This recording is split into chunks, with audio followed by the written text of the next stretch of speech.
Dear students, second year VHSCയിലെ Entrepreneurship Development എന്ന subject ആണ് നമ്മൾ ഡിസ്കസ് ചെയ്യുന്നത്. Entrepreneurship Development.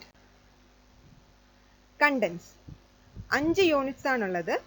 Unit 1 Entrepreneurial Opportunity Identification, unit 2 Enterprise Planning, unit 3 Project Formulation, unit 4 Project Appraisal and Report, unit 5 Enterprise Management.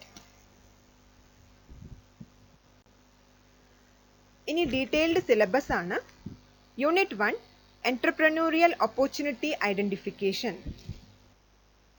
Basic concept and elements of business opportunity, sensing of business opportunity, sources of business opportunity, environmental scanning, business environment, micro and macro environment, pestle model, implementation of business idea, market assessment, demand, supply, nature of competition, cost, pricing of products, project innovation and trend spotting, read trends, talk trends, watch trends, think trends.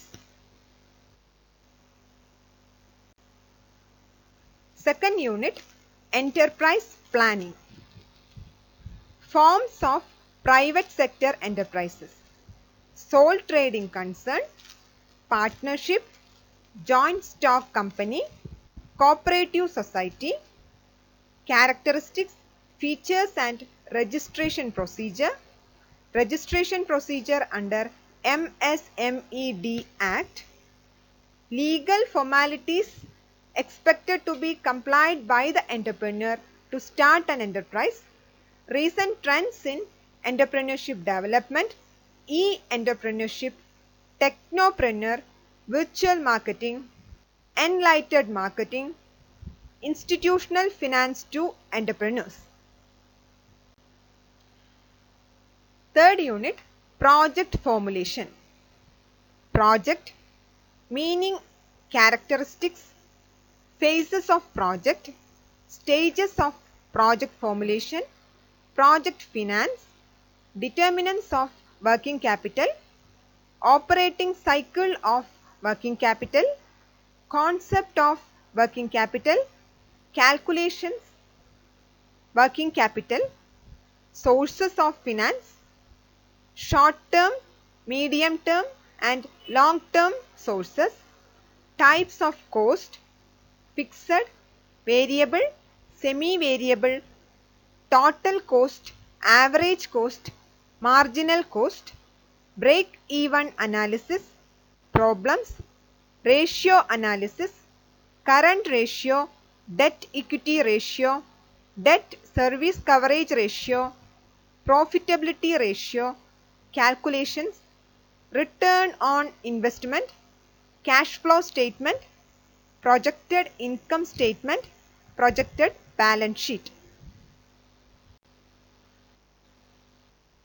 Fourth unit, Project Appraisal and Report.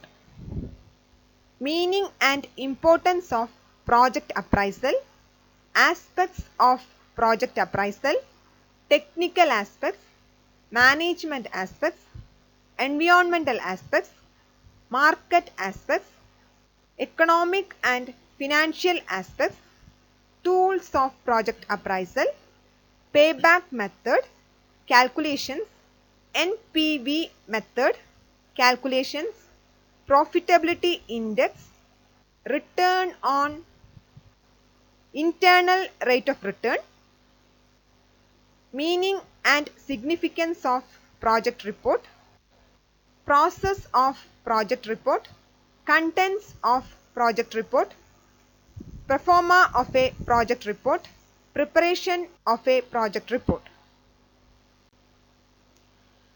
Fifth unit, Enterprise Management.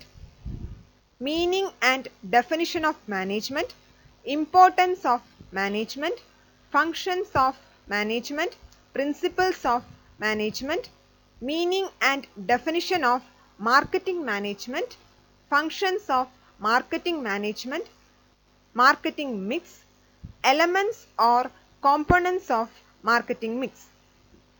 Total 5 units ആണുള്ളത്.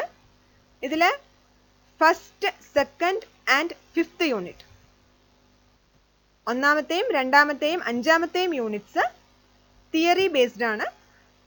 അതേസമയം third and fourth units, 3ഉം 4ഉം units problems, equations ഒക്കെ use ചെയ്യുന്നുണ്ട്. അതുകൊണ്ട് കൂടുതൽ ശ്രദ്ധ ആവശ്യമാണ്.